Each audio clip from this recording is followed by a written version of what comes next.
एकदा रामेश्वर कंवरः टीपाझरन नामनि स्थाने 8 दिनात्मकम् अहर्निशं साधनां करोत्। एकदा, यह भी अव्ययवाचक पद है और इसका तात्पर्य होता है एक बार। रामेश्वर कंवर ने टीपाझरन नामक स्थान में 8 दिनात्मकम 8 दिनों तक, 8 दिनात्मकम तो 8 दिनों तक, अहर्निशम का तात्पर्य होता है रात दिन, साधनाम करोत, साधनाम धन अकरोत इति साधनाम करोत, साधना किया। अकरोत यह शब्द कैसे बनता है? यह क्रि इसका मूल धातु है, लंग लकार प्रथम पुरुष एक वचन का यह रूप है और इसका तात्पर्य होता है किया। तो वहां रामेश्वर कंवर ने टीपाझरन नामक स्थान पर 8 दिनों तक लगातार दिन रात साधना किया। सह जनान उपदिशति स्म, सह अर्थात वह, तो यहां पर आदर सूचक है इसलिए वे अर्थ में प्रयुक्त होगा।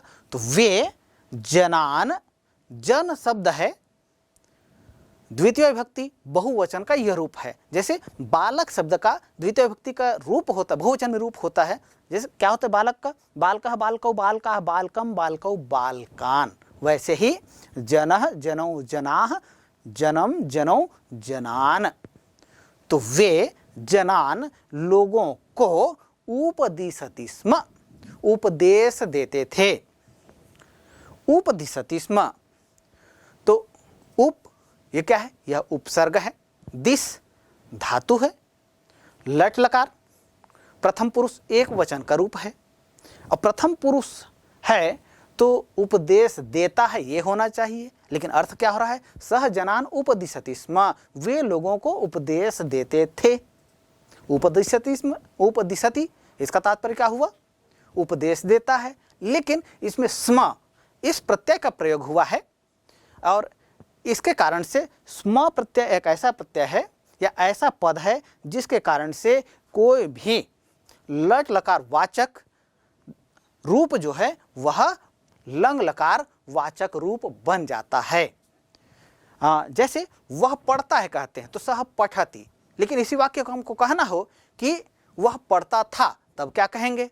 तब दो तरह से कह सकते हैं, सह अपठत या सह पठति स्म इति, वह पढ़ता था।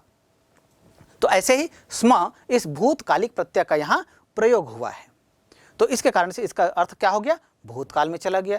तो सह जनान उपदिशति स्म, वे लोगों को उपदेश देते थे।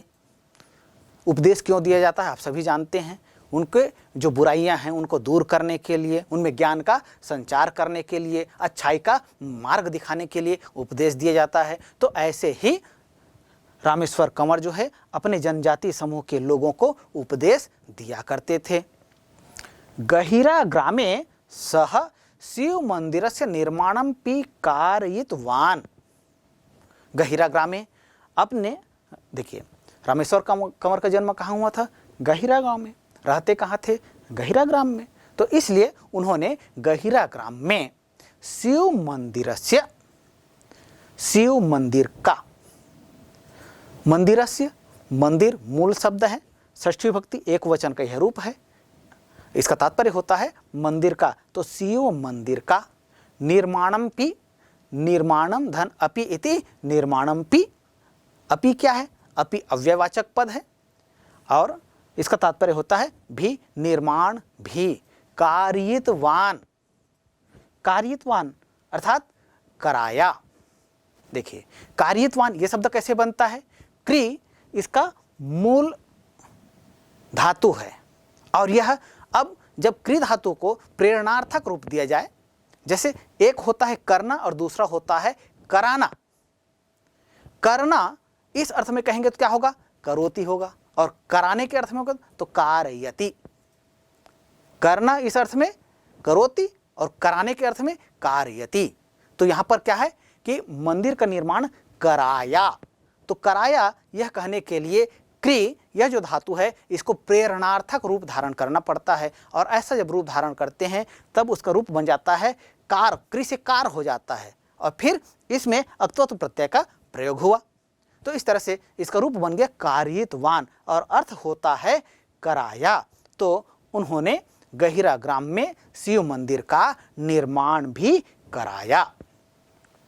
मंदिरस्य प्रांगणे च प्रतिदिनम कीर्तनम करोति स्म, और मंदिरस्य प्रांगणे, मंदिर के प्रांगण में, अर्थात जहाँ पर मंदिर था उस मंदिर के सामने भाग में, प्रतिदिनम प्रत्येक दिन, कीर्तनम भजन कीर्तन आदि जैसे होता है, लोग जैसे मंदिर आदि के स्थान पर इकट्ठा होते हैं और भजन कीर्तन करते हैं, तो वैसे ही गहिरा गुरु ने एक मंदिर का निर्माण कराया अपने गांव शिव मंदिर में। जैसे आप मंदिर देख भी पा रहे हैं, विभिन्न गांव में तरह तरह के मंदिर होते हैं, विभिन्न देवालय होते हैं, तो वैसे ही गहिरा ग्राम में भी उन्होंने एक मंदिर का निर्माण कराया। और मंदिर के प्रांगण में प्रतिदिनम, प्रतिदिनम यह पद जो है यह समासिक पद है। यदि इसका समास विग्रह करें तो रूप बनता है दिनम दिनम प्रति इति प्रतिदिनम। यह अव्ययी भाव समास है और इसका तात्पर्य होता है प्रत्येक दिन। कीर्तनम, कीर्तन भजन कीर्तन, करोति स्म करते थे, तो प्रत्येक दिन उस मंदिर का निर्माण करा दिया। अच्छा, होता क्या है कि भजन कीर्तन क्यों कराते थे, मंदिर क्यों निर्माण किए गए? मंदिर निर्माण करने के पीछे एक उद्देश्य रहा। मंदिर होगा तो लोग यहाँ भजन कीर्तन के लिए आएंगे, पूजा पाठ के लिए आएंगे, और आएंगे तो इसी बहाने लोगों से भेंट होगी, मुलाकात होगी, उनसे वार्तालाप होगी, उनसे सत्संग किया जा सकता है, उन्हें सन्मार्ग की ओर प्रेरित किया जा सकता है। इस उद्देश्य से उन्होंने गहिरा गांव में मंदिर का निर्माण कराया था। अब उनका यह प्रयास जो है धीरे धीरे सफल हो रहा था।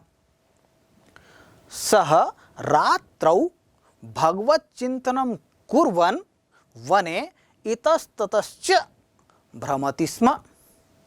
अब मंदिर में प्रतिदिन इस तरह से भजन कीर्तन होता था, और रात्रि में भगवत चिंतनम कुर्वन्, वे भगवत चिंतन करते थे, अपने आराध्य देव की वे क्या करते थे, उनको स्मरण करते थे, उनके विषय में चिंतन करते थे, और उनको चिंतन करते हुए वने, वन में, इतस्ततश्च, देखिए यहाँ पर यह जो शब्द आया है इतस्ततश्च, ये संधि युक्त पद है। संधि पृथक करें तो इतः धन ततः धन च, यहाँ पर एक ही शब्द में दो बार संधि का प्रयोग हुआ है। इतः धन ततः इति इतस्ततः, और ततः धन च इति ततश्च, तो पूरा रूप क्या बन गया, इतस्ततश्च, इतः च ततः च इति इतस्ततश्च। तो यहाँ विसर्ग संधि का प्रयोग हुआ। अच्छा, और रोचक बात यह है कि इतः कह रहे हैं यह भी अव्ययवाचक पद है, ततः कह रहे हैं यह भी अव्ययवाचक पद है, और च यह भी अव्ययवाचक पद है। तो इस तरह से इतस्ततश्च ये अव्ययवाचक पद हैं। तो इतस्ततश्च यह अव्ययवाचक पद है। तो वे रात्रि में भगवत चिंतन करते हुए, इतः मतलब यहाँ, ततः मतलब वहाँ, यहाँ और वहाँ अर्थात इधर उधर, भ्रमति स्म घूमते रहते थे।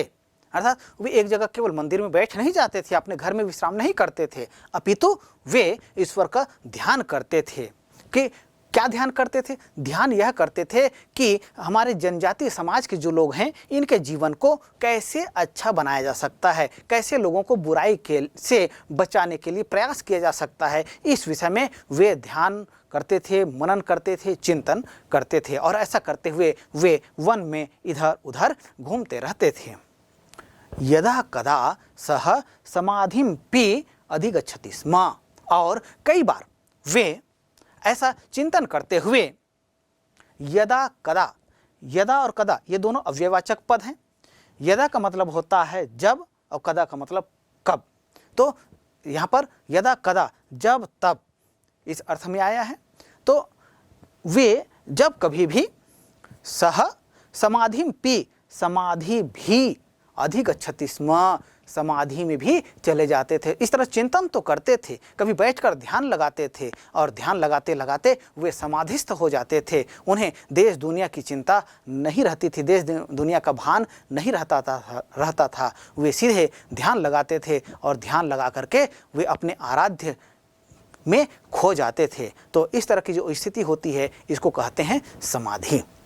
तो यदा कदा सह, जब कभी वे समाधि में भी चले जाते थे। शनैः शनैः तस्य संबोधनम गहिरा गुरु अभवत्। धीरे धीरे, शनैः शनैः यह भी अव्ययवाचक पद है और इसका तात्पर्य होता है, शनैः का मतलब होता है धीरे, लेकिन दो बार शनैः का प्रयोग हुआ है, शनैः शनैः है, तो अर्थात धीरे धीरे। यहाँ पर धीरे जो कह रहे हैं, यहाँ पर गतिशीलता को बता रहे हैं। केवल एक बार धीरे नहीं कहा गया, दो बार कहा गया शनैः शनैः। तो शनैः शनैः धीरे धीरे इसी प्रकार क्रम से लोग जो है उनसे जुड़ते गए और लोग उनसे ज्ञान प्राप्त करते थे, और जिनसे हमें ज्ञान प्राप्त होता है उन्हें हम गुरु के नाम से संबोधित करते हैं। तो ऐसे ही लोगों ने भी उन्हें गुरु के नाम से संबोधित करना प्रारंभ किया। तो चूंकि वे गहिरा ग्राम के थे, इसलिए कहाँ के गुरु, कौन गुरु, इस तरह के लोग जब प्रश्न करते थे तब बोलते थे कि नहीं, गहिरा ग्राम में एक गुरु हैं। तो गहिरा ग्राम में गुरु हैं, तो कुछ लोगों ने फिर उसको धीरे धीरे करके गहिरा गुरु के नाम से ही संबोधित करना प्रारंभ कर दिया। तो शनैः शनैः तस्य संबोधनम गहिरा गुरु अभवत्। तो धीरे धीरे उनका संबोधन गहिरा गुरु के रूप में होने लगा। सह जनजातीय समूहस्य नेतृत्वम अकरोत्। उन्होंने जनजातीय समूह का नेतृत्व अकरोत् किया। उन्होंने जनजातीय समूह का नेतृत्व भी किया। चूँकि अपनी जनजातीय समूह के उत्थान के लिए वे सतत चिंतन मनन ध्यान करते थे, समाधि में भी चले जाते थे और लोगों के बीच अब वे गहिरा गुरु के नाम से भी प्रसिद्ध हो गए। तो इस तरह से अब जनजातीय समूह के लोगों के पास यदि कोई भी समस्या होती थी तो गहिरा गुरु के पास जाते थे और गहिरा गुरु उनका उचित मार्गदर्शन करते थे, अर्थात उनका नेतृत्व करने लगे थे। अतः स्वभावतः जनेषु लोकप्रियः अभवत्। इस तरह से स्वभाव से जनेषु लोगों में लोकप्रियः अभवत्, लोकप्रिय हुए। स्वभावतः, स्वभाव मूल शब्द है, इसमें तः इस प्रत्यय का योग जब होता है, ध्यान रखिएगा, कभी भी किसी भी शब्द में यदि तः इस प्रत्यय का योग होता है तो उसका तात्पर्य पंचमी विभक्ति के अर्थ में होता है। तो स्वभाव के साथ में तः प्रत्यय का योग हुआ तो इसका अर्थ क्या हो गया, तो स्वभाव से। जनेषु, जन मूल शब्द है, सप्तमी विभक्ति बहुवचन का यह रूप है और इसका तात्पर्य होता है लोगों में। लोकप्रियः अभवत्, लोकप्रिय हुए। तो अभवत् शब्द कैसे बनता है, भू मूल धातु है, लंग लकार प्रथम पुरुष एक वचन का यह रूप है। तो इस तरह से अभवत् का तात्पर्य होता है था, थे, थी। तो स्वभावतः, स्वभाव से जनेषु लोकप्रियः अभवत्, लोगों में वे लोकप्रिय थे या कहें हो गए। स्वभाव से वे लोगों में लोकप्रिय हो गए। गृहस्थ जीवनम व्यतीतं कुर्वन् गहिरा गुरुः लोक कल्याणे अनवरतं संलग्नः जातः। तो गहिरा गुरु गृहस्थ जीवन व्यतीतम कुर्वन्, व्यतीत करते हुए, अर्थात गहिरा गुरु जो है गृहस्थी थे, केवल तपस्वी नहीं थे, ऐसे तपस्वी थे जो गृहस्थी भी थे। देखिए, तपस्या करने के लिए वन में जाकर ही तपस्या करें आवश्यक नहीं है। यदि हम नेक कार्य करना चाहते हैं तो उसके लिए हम घर में रहकर भी लोगों की भलाई के कार्य कर सकते हैं। तो गहिरा गुरु इस तरह से गृहस्थ थे। तो गृहस्थ जीवनम व्यतीतम कुर्वन्, गहिरा गुरु गृहस्थ जीवन व्यतीत करते हुए। कुर्वन्, यह जो शब्द आया है ये बनता कैसे है, क्री धातु है, सत्रि प्रत्यय का यहाँ प्रयोग हुआ है। तो क्री धातु में सत्रि प्रत्यय का प्रयोग होता है, आप सभी जानते हैं सत्रि प्रत्यय ये वर्तमान कालिक प्रत्यय है।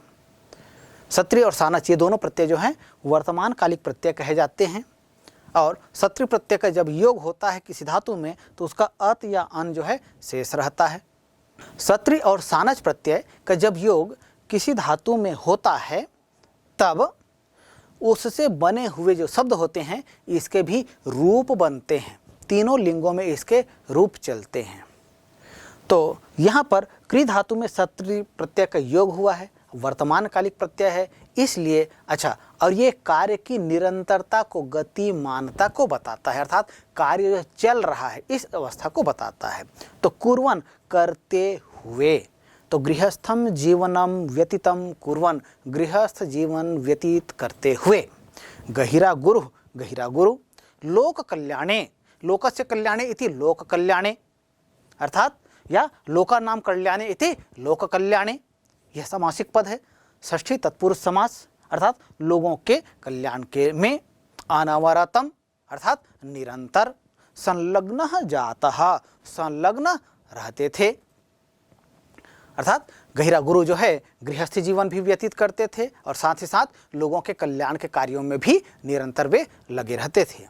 अनेकेषु स्थानेषु तेन शिक्षा संस्थानानि संस्थापितानि, अनेक स्थानों पर तेन उन्होंने, या कहें कि उनके द्वारा, शिक्षा संस्थानानि संस्थापितानि, उनके द्वारा अनेक स्थानों पर शिक्षा संस्थानों की स्थापना की गई।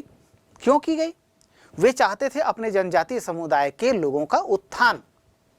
तो लोगों का उत्थान कैसे होगा?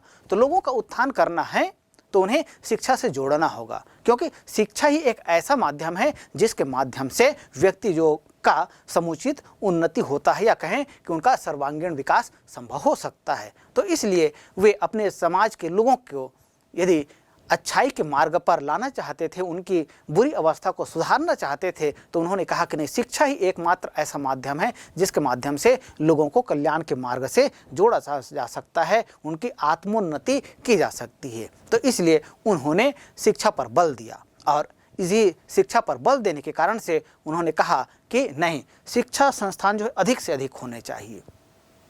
तो उन्होंने अपने स्तर पर प्रयास करके बहुत से शिक्षा संस्थानों का स्थापना करवाया।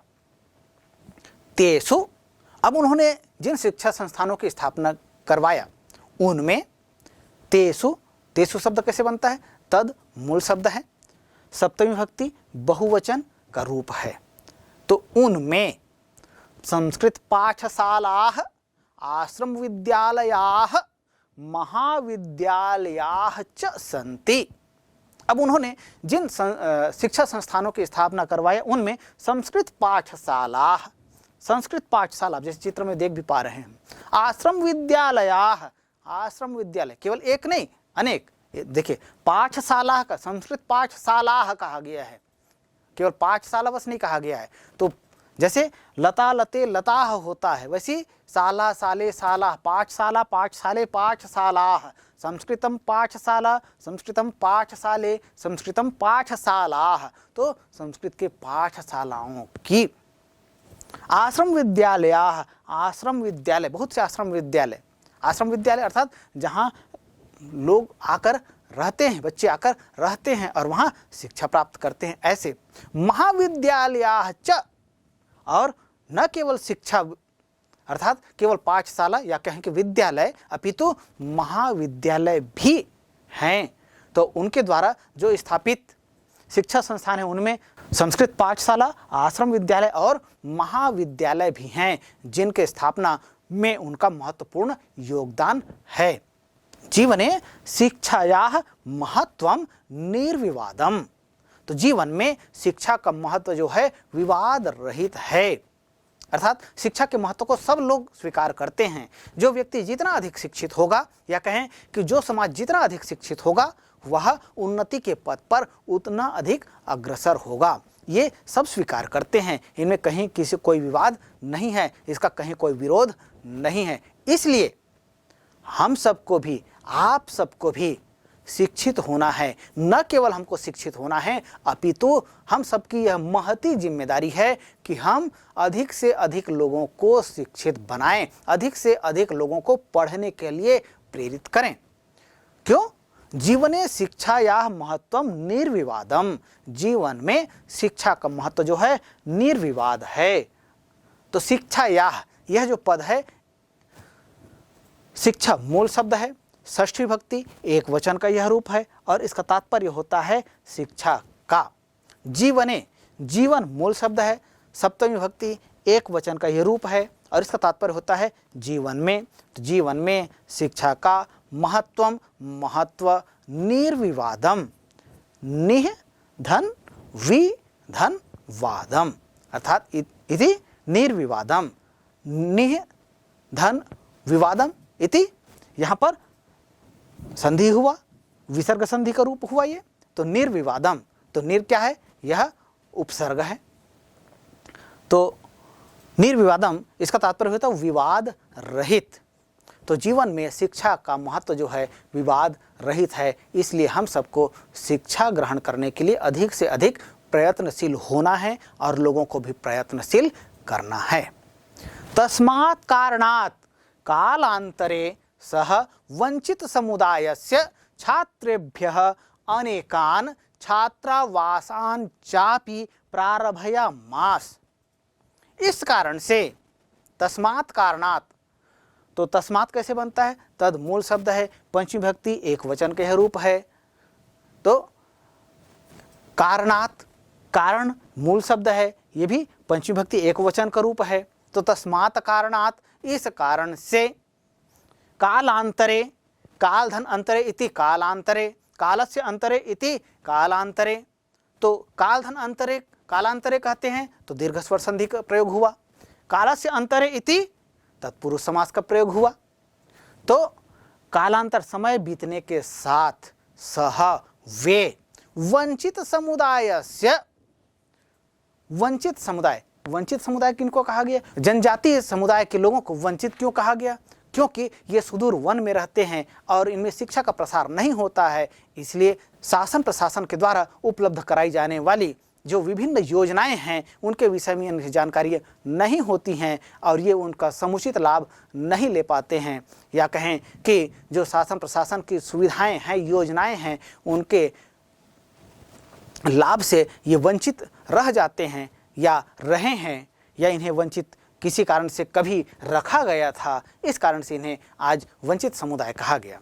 तो वंचित समुदायस्य, वंचित समुदाय के, छात्रेभ्यः, छात्रों के लिए, अनेकान, अनेक, छात्रावासान, छात्रावासों को, चापि प्रारभयामास, चापि च धन अपि इति, चापि च का मतलब होता है और, अपि का मतलब होता है भी, प्रारभयामास प्रारंभ कराया।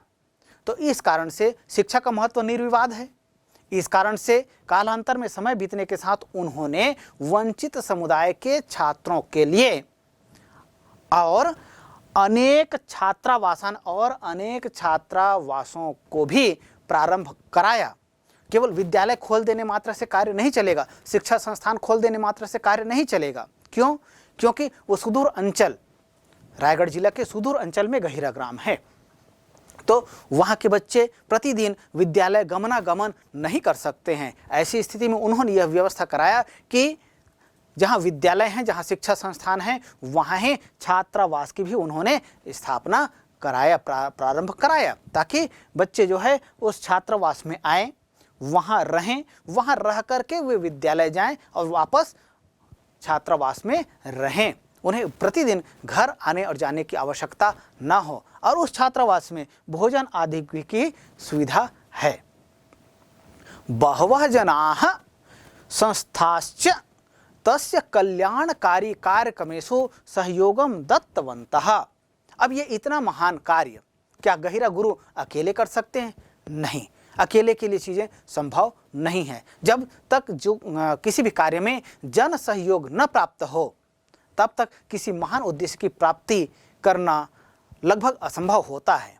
तो और चूंकि गहिरा गुरु बहुत अधिक संपन्न नहीं थे, हाँ ज्ञान संपन्न थे, वे लोगों को प्रेरित करते थे, वे लोगों के बीच आदर के पात्र थे, लोग उनकी बातें ध्यान से सुनते थे, वे लोगों को शिक्षा का महत्व समझाते थे और साथ ही साथ ऐसे संस्थानों को बढ़ावा देने की बातें कहते थे। तो बहुत से लोग उनसे प्रेरित हुए और उन्होंने कहा कि ठीक है, हमसे जो भी सहयोग बन पड़ेगा वो सहयोग हम करने के लिए तत्पर हैं। तो इस तरह से जन सहयोग के माध्यम से उन्होंने बहवह जनाः, बहुत से लोगों ने, संस्थाश्च, और न केवल लोगों ने अपितु विभिन्न संस्थाओं ने भी तस्य कल्याणकारी कार्यक्रमेषु, अब उनको देखा कि जो कार्य कर रहे हैं किसके लिए कर रहे हैं, अपने निहित स्वार्थ के लिए तो नहीं कर रहे हैं, कहे कि नहीं, ये जनजातीय समुदाय के लोगों के लिए कर रहे हैं, लोगों के कल्याण के लिए कर रहे हैं। तो ऐसे उनके द्वारा चलाए जा रहे कल्याणकारी कार्यक्रमों में सहयोगम दत्तवन्तः, लोगों ने सहयोग दिया और विभिन्न संस्थाओं ने भी सहयोग दिया।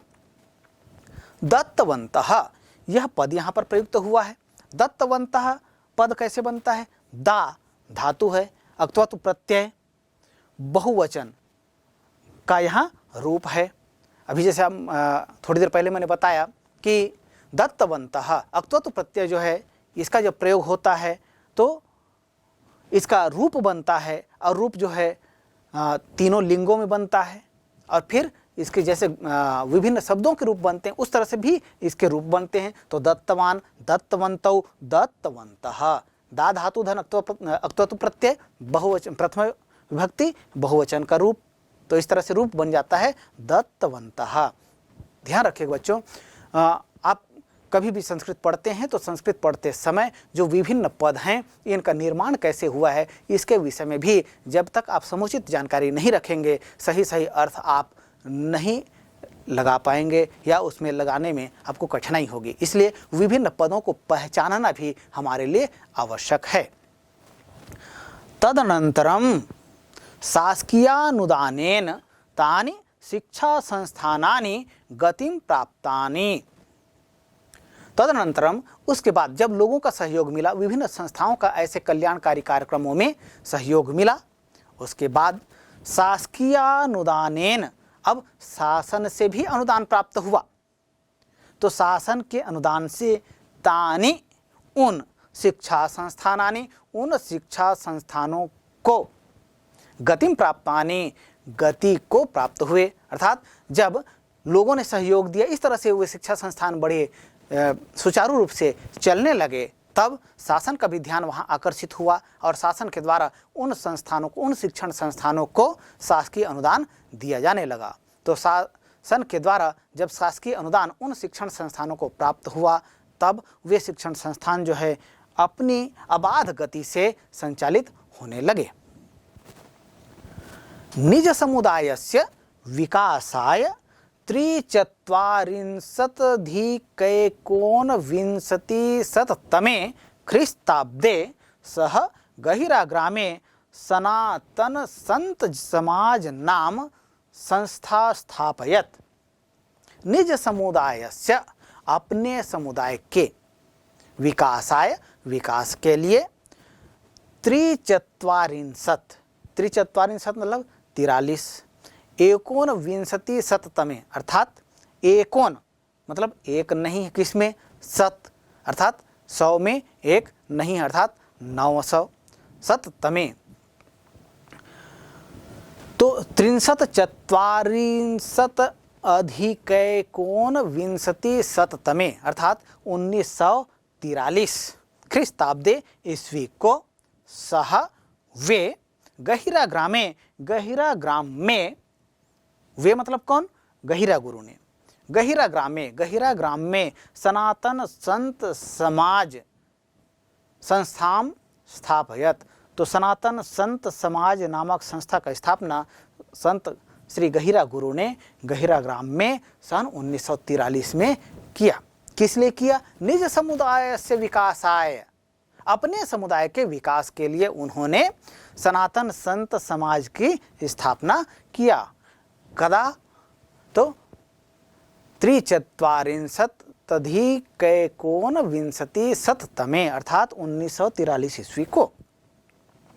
सह वाञ्छति स्म यत जनाः वैयक्तिकं महत्वं विहाय संगठने योजयेयुः। सह वाञ्छति स्म, वाञ्छति स्म मतलब वे चाहते थे, यत कि जनाः, लोग, जन शब्द प्रथम विभक्ति बहुवचन का रूप है, तो लोग।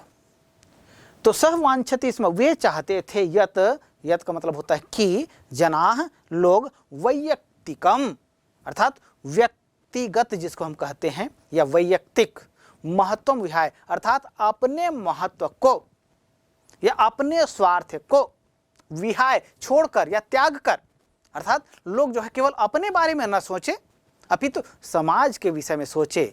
अतएव संगठने योजयेयुः, संगठन में युक्त हो जाए। ऐसा व्यक्ति जो केवल अपने लिए नहीं सोचता है अपितु लोगों की भलाई के लिए सोचता है, ऐसे लोगों को संगठन के साथ जुड़ जाना चाहिए, ऐसा वे चाहते थे। इसलिए लिखा सह वांछति स्म यत जनाः वैयक्तिकम महत्वम विहाय संगठने योजयेयुः। वे चाहते थे कि लोग जो है अपने निहित स्वार्थ को छोड़कर संगठन के लिए जुड़ जाएं।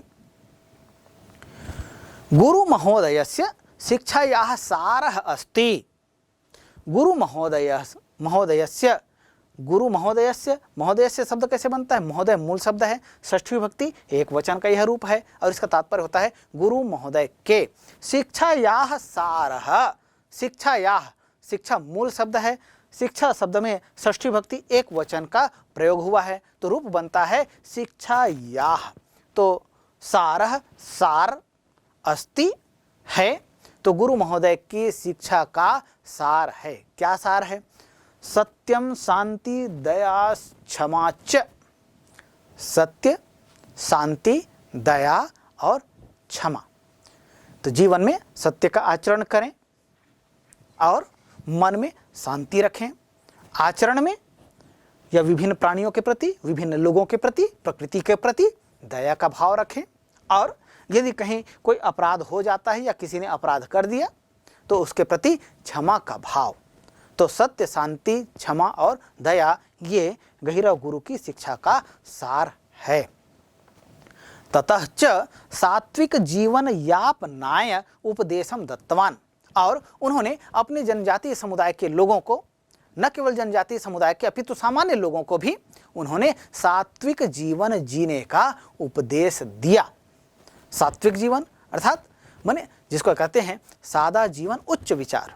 तो इस तरह से सादा जीवन अर्थात जिसमें हिंसा का योग न हो, ऐसा जीवन जीने के लिए लोगों को उन्होंने उपदेश दिया।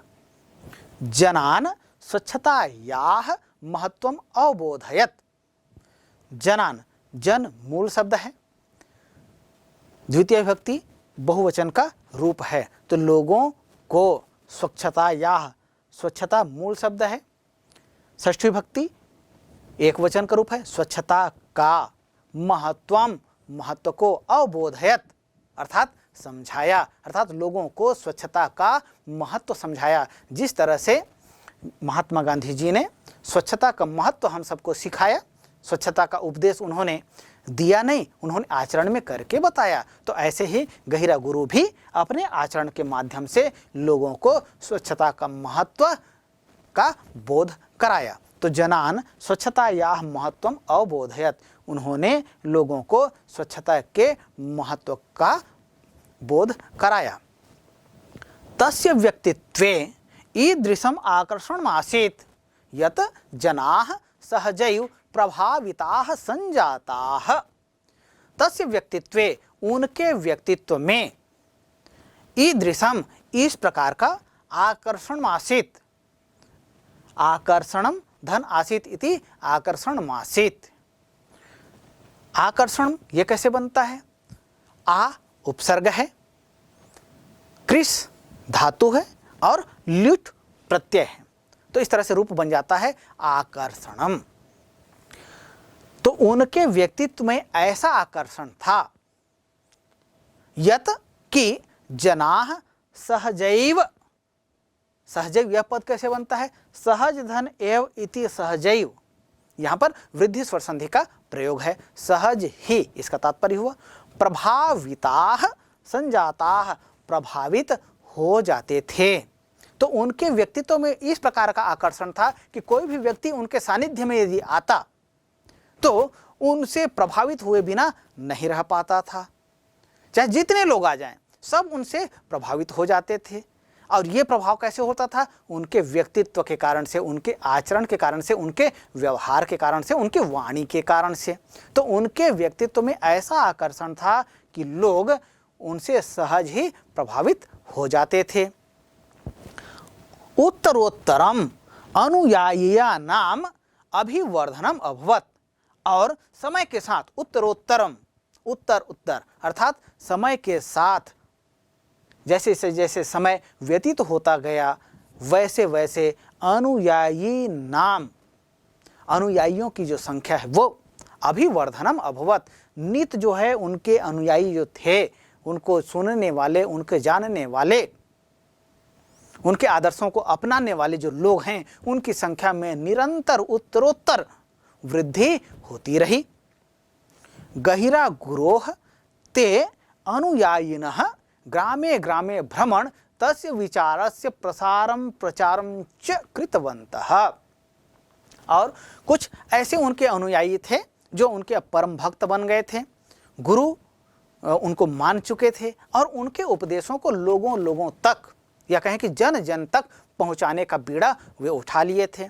तो गहिरा गुरोह, गहिरा गुरु के ते अनुयायी, वे अनुयायी ग्रामे ग्रामे, गांव गांव भ्रमण करते हुए गांव गांव जाते थे और वहां जा जा करके घूमते हुए, लोगों से मिलते हुए, तस्य विचारस्य, उनके विचार का प्रचारम प्रसारम च, प्रसार करते थे और प्रचारम च कृतवन्तः, और प्रचार भी करते थे। प्रचारंच, प्रचारम धन च इति प्रचारंच, यहाँ पर व्यंजन संधि का प्रयोग हुआ है। तो बहुत से उनके अनुयायी थे जो गुरु के उपदेश को जन जन तक पहुंचाने के लिए गांव गांव घूमते थे और गांव गांव जा कर के उनके विचारों से लोगों को अवगत कराते थे। तो इस तरह से वे उनके विचारों को का प्रचार और प्रसार करने में लगे रहते थे। सप्तचत्वारिंशदधिकैकोनविंशतिशततमे ख्रीस्ताब्दे भारतस्य स्वतन्त्रतायाः समये यदा नौवाखली स्थाने भीषणोपद्रवः अभवत् तदा गहिरा गुरुः गांधी महोदयेन सह जनान् शांति व्यवस्थायै न्यवेदयत्। प्यारे बच्चों, आप सभी जानते हैं सप्तचत्वारिंशदधिकैकोनविंशतिशततमे अर्थात 1947 ईस्वी को, ख्रीस्ताब्दे अर्थात ईस्वी को, तो 1947 ईस्वी को भारत स्वतंत्र हुआ, ये सभी जानते हैं। लेकिन भारत की स्वतंत्रता के साथ साथ आप सभी जानते हैं कि पाकिस्तान और बांग्लादेश का भी निर्माण, अर्थात बांग्लादेश उस समय नहीं था, वो पाकिस्तान के नाम से ही वो देश जाना जाता था। हाँ, तो पाकिस्तान के दो भेद थे, एक पश्चिमी पाकिस्तान जो आज पाकिस्तान के नाम से जाना जाता है, और दूसरा पूर्वी पाकिस्तान जिसको आज हम बांग्लादेश के नाम से जानते हैं। तो ये पूर्वी पाकिस्तान अर्थात जो उसको आज हम बांग्लादेश कहते हैं, यहाँ है नौवां खलिस्तान। तो यहाँ भीषण उस समय उपद्रव हुआ था, दंगा हुआ था। तो नौवां खली में जो भीषण उपद्रव हुआ, उस उपद्रव को शांत करने के लिए गांधी जी गए, लेकिन गांधी जी के साथ और बहुत से लोग गए। तो उन्हीं में से एक गहिरा गुरु भी थे। तो गांधी जी के साथ गहिरा गुरु गए और वहाँ शांति व्यवस्था स्थापित करने में इन्होंने अपनी महत्वपूर्ण भूमिका का निर्वहन किया। तो इन्हीं बातों को लेकर यहाँ लिखा गया है कि सप्तचत्वारिंशदधिकैकोनविंशतिशततमे ख्रीस्ताब्दे 1947 ईस्वी को भारत के स्वतंत्रतायाः समये, भारत की स्वतंत्रता के समय में, यदा जब नौवाखली स्थाने, नौवाखली नामक स्थान पर भीषणोपद्रवः, यह संधियुक्त पद है, भीषण धन उपद्रवः इति भीषणोपद्रवः, यहाँ पर गुण स्वर संधि का प्रयोग हुआ है। तो जब नौवाखली स्थान पर भीषण उपद्रव हुआ, देखिए आप दृश्य देख भी पा रहे हैं, तो किस तरह से भीषण उपद्रव उस समय हुआ रहा होगा। इन दृश्यों को देख करके हमें उस उपद्रव की भीषणता, भयावहता का ज्ञान होता है, भान होता है। तो ऐसे भीषण उपद्रव जब वहाँ हो रहा था, तब गहिरा गुरु गांधी महोदयन सह, गांधी जी के साथ गहिरा गुरु जनान लोगों को शांति व्यवस्थाएं, शांति की स्थापना करने के लिए न्यवेदयत निवेदन करने लगे। अर्थात ये गहिरा गुरु जो है गांधी महोदय के साथ जाकर के, महात्मा गांधी के साथ जाकर के कहाँ, नौवाखली में जाकर के जो उपद्रव हो रहा था, जो दंगा वहाँ हो रहा था, और इसको शांत करने में इन्होंने अपनी महत्वपूर्ण भूमिका निभाया। वहाँ के लोगों से उन्होंने उनको समझाया, उनसे निवेदन किया। तो इस तरह से वहाँ शांति व्यवस्था स्थापित करने में गहिरा गुरु ने गांधी जी के साथ साथ महत्वपूर्ण भूमिका का निर्वहन किया। समाज सेवायाम तस्य उल्लेखनीय योगदानम नूनम पुरस्करणीयम। तो गहिरा गुरु न केवल अपने समाज के लिए, न केवल जनजातीय समाज के लिए, न केवल रायगढ़ और सरगुजा क्षेत्र के लोगों के कल्याण के लिए, अपितु देश में भी विभिन्न स्थानों पर उन्होंने लोगों के कल्याण के लिए विभिन्न उल्लेखनीय कार्य किया है। तो ऐसे उनके समाज सेवा के कार्यों को देखकर निश्चित रूप से कहा जा सकता है कि गहिरा गुरु जो है सम्माननीय है, पुरस्कार के योग्य हैं। तो समाज सेवायाम तस्य उल्लेखनीय योगदानम, समाज सेवा के क्षेत्र में उनके उल्लेखनीय जो योगदान है वे नूनम निश्चित रूप से पुरस्करणीयम, पुरस्कार के योग्य हैं। अर्थात इनका सम्मान किया जाना चाहिए। उनका जो कार्य किया गया है समाज सेवा के क्षेत्र में लोगों के कल्याण के लिए, इसके कारण से निश्चित रूप से गहिरा गुरु को पुरस्कार दिया जाना चाहिए, उन्हें सम्मानित किया जाना चाहिए। षडशीत्यधिक सप्ताशीत्यधिकैकोनविंशतिशततमे ख्रीस्ताब्दे सः इंदिरा गांधी राष्ट्रीय समाज सेवा इति पुरस्कारेण सम्मानितः जातः। तो षडशीत्यधिक सप्ताशीत्यधिकैकोनविंशतिशततमे ख्रीस्ताब्दे अर्थात 1986 और 87 के मध्य में इंदिरा गांधी राष्ट्रीय समाज सेवा इति पुरस्कारेण, इस पुरस्कार से सम्मानितः जातः, सम्मानित हुए। अर्थात गहिरा गुरु को सन 1986-87 में इंदिरा गांधी राष्ट्रीय समाज सेवा पुरस्कार से सम्मानित किया गया। नवंबर मासे 21 दिनांके षण्णवत्याधिकैकोनविंशतिशततमे ख्रीस्ताब्दे गहिरा गुरोः देहावसानं भवत्। 21 दिनांके 21 नवंबर षण्णवत्याधिकैकोनविंशतिशततमे अर्थात 21 नवंबर सन 1996 ईस्वी को गहिरा गुरु का देहावसानम अभवत, देहावसान हुआ। आप सभी जानते हैं संसार में जो आया है वो जाएगा, ये एक सुनिश्चित नियम है, अटल सत्य कहा जाता है। तो इसी अटल सत्य के कारण इससे कोई बच नहीं सकता है। गहिरा गुरु भी इससे बच नहीं पाए और उनका देहावसान जो है 21 नवंबर सन 1996 को हुआ। मरणोपरांते, मरणस्य उपरांते इति मरणोपरांते, यहाँ षष्ठी तत्पुरुष समास का प्रयोग हुआ है। ऐसे ही मरण धन उपरांते इति मरणोपरांते, यहाँ गुण स्वर संधि का प्रयोग हुआ है। तो प्यारे बच्चों, बहुत से शब्द ऐसे होते हैं जिनमें संधि भी होती है और समास भी होता है। तो यहाँ जो शब्द प्रयुक्त हुआ है मरणोपरांते, यहाँ संधि भी है, गुण स्वर संधि है और समास भी है। तो समास कौन सा है? षष्ठी तत्पुरुष समास है। तो मरणोपरांते गुरु महोदयः मध्य प्रदेश शासनेन बिरसा मुंडा आदिवासी सेवा इत्यनेन पुरस्कारेण सम्मानितः जातः। तो अब देखिए, जब तक हम कार्य करते हैं तब तक हमारे कार्यों का समुचित मूल्यांकन नहीं हो पाता है।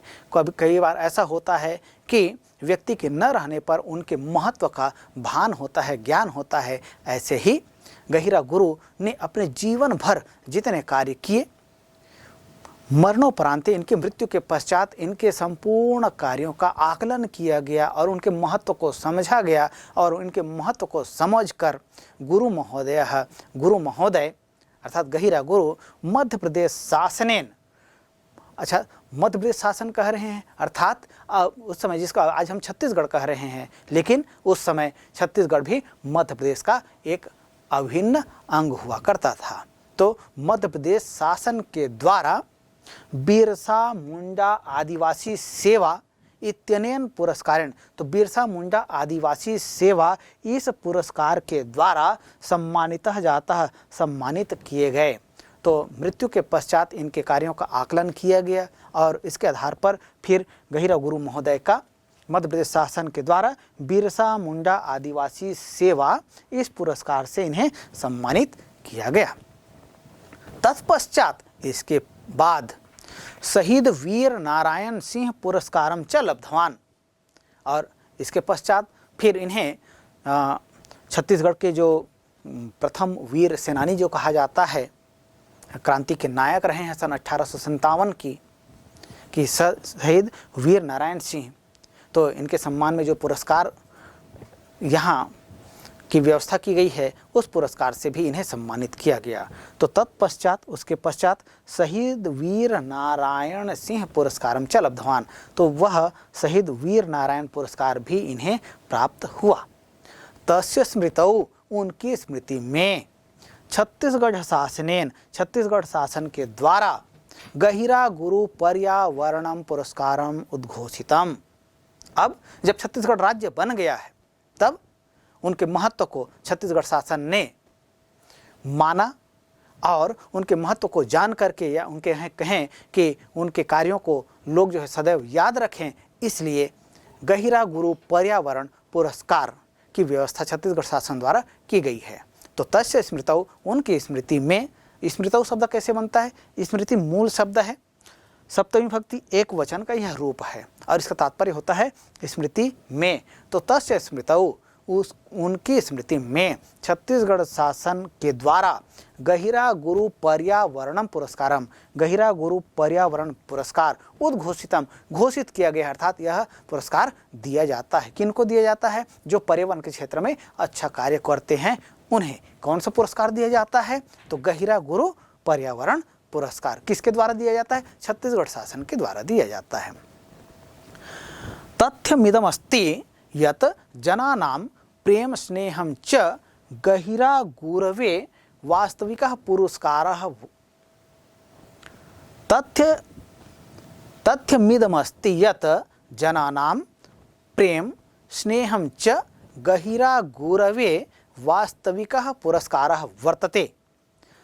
तथ्यमिदम अस्ति, तथ्यम धन इदम धन अस्ति, तथ्यम तथ्य इदम मतलब यह, अस्ति है, तो तथ्य यह है यत कि जनानाम लोगों का प्रेम और स्नेह गहिरा गुरु का वास्तविक पुरस्कार है। आज भी लोग उन्हें प्रेम और स्नेह के साथ आदरपूर्वक स्मरण करते हैं, यही गहिरा गुरु के लिए वास्तविक पुरस्कार है।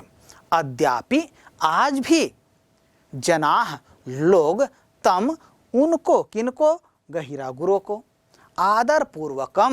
आदरपूर्वक स्मरणति, स्मरण करते हैं। तो निश्चित रूप से गहिरा गुरु एक लोक कल्याणकारी महापुरुष थे। तो ऐसे जो लोक कल्याणकारी महापुरुष होते हैं उनके योगदान को समाज कभी भूल नहीं सकता है, लोग कभी भूल नहीं सकते हैं। भले ही वे अपने शरीर के माध्यम से आज विद्यमान नहीं हैं, लेकिन अपने नेक कार्यों के माध्यम से, लोक कल्याणकारी कार्यों के माध्यम से वे हम सबके हृदय में आज भी विद्यमान हैं। तो प्यारे बच्चों, अभी हमने पाठ पढ़ा संत श्री गहिरा गुरु, और आइए अब इसके पश्चात इस पाठ के शब्दार्थ को देखते हैं।